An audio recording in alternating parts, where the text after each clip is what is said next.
اللہ کے پیارے رسول صلی اللہ علیہ وسلم جس طرح آپ نے آج میرا خوف دور کیا ہے، میں دعا کرتا ہوں اللہ آپ کی امت سے قیامت کا خوف دور کرے۔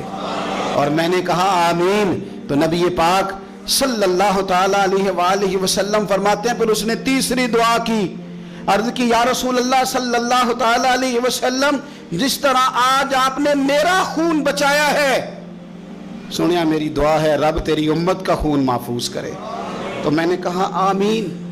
حضور فرماتے ہیں پھر اس نے چوتھی دعا کی، یا رسول اللہ میری دعا ہے آپ کی امت لڑے نہ، جنگ و جدال نہ کرے، آپس میں گلے نہ کاٹے۔ تو حضور فرماتے ہیں میں نے آمین بھی کہا اور میں رو بھی پڑا، اس لیے کہ یہ دعا میں نے اپنے رب کریم سے مانگی تھی کہ اے اللہ میرے امتی لڑے نہیں، آپس میں لڑے نہیں۔